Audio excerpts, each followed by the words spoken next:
Ryan Garcia may laban na ulit kontra sa isang knockout artist. Casimero versus Oguni, di makabenta ng tiket? Ito ang mga pag-uusapan natin ngayon mga lods. Eto na mga lods.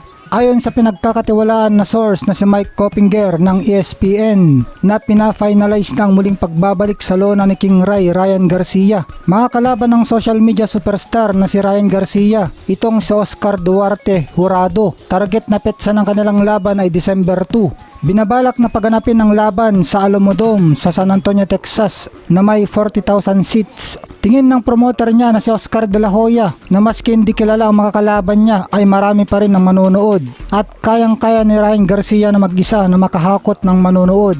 Malamang nagbase sila sa uling laban niya kay Gervonta Davis na highest grossing event sa taong ito na nakabenta ng 1.2 million pay-per-view buys at nakabenta ng $22.8 million ng ticket sales sa live gate mula sa sold out crowd na 20,842 sa T-Mobile Arena sa Las Vegas. Pero syempre sikat din si Gervonta Davis kaya malaking tulong din ito kung bakit kumita ng malaki ang kanilang laban.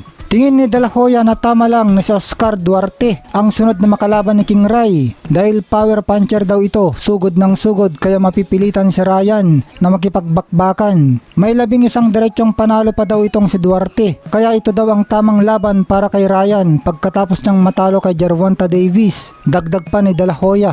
Tingin natin na magagaya lang itong si Duarte kay Pinoy Romero Duno na pinatulog ni Ryan Garcia kasi pareho sila ng estilo na pasugod. Garcia able to land that right now. He's down, he goes. Right hand to the hook and Duno is hurt. Duno is hurt bad.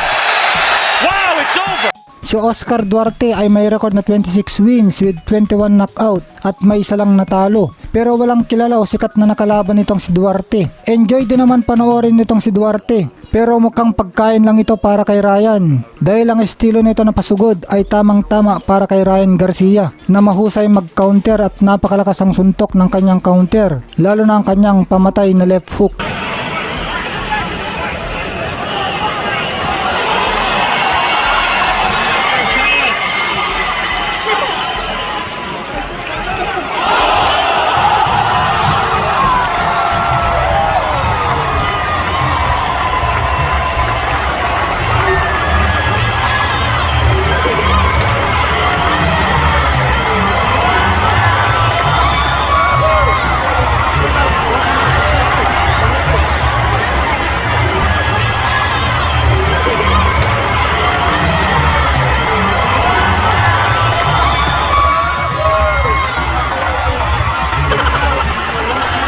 Samantala mga lods, endorser na si Janriel Cuadro Alas Casimero nang ayon sa kanya na pinakasikat na sports brand sa Japan na Fuego. Nagpasalamat siya sa Fuego kaya dagdag kita na naman ito para kay Cuadro Alas bukod pa sa malaki ang binabayad sa kanya sa mga laban niya. Kaya dahil nakuha na daw lahat ni Cuadro Alas sa mga material na bagay na kailangan niya ay pagtulong na lang daw sa mga kababayan niya ang gusto naman niyang gawin.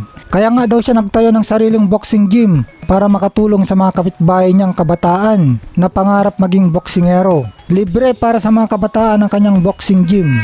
Samantala ayon kay Ole na nabalitaan daw niya na ang promoter ng event ni Casimero kontra Oguni ay nagbibigay ng halos 3,000 ticket na libre dahil hindi daw makabenta ang laban ni Casimero sa Japan katulad sa Pilipinas. Ayon naman mismo sa promoter ni Casimero na si Masayuki Ito na mamimigay nga sila pero 20 tao lang ang bibigyan para sa VIP seats na nagkakalaga ng 50,000 yen na ticket. Ibibigay ito sa mga magsusubscribe o magre-rehistro sa Saison o Unex. Itong Unex ang magpapalabas ng exclusive live streaming sa labanan ni Casimero at Oguni. Nakipag-partner o collaborate sa Masayuki Ito dito sa Unex. Samantala, mukhang nasa Japan na si Casimero ngayon.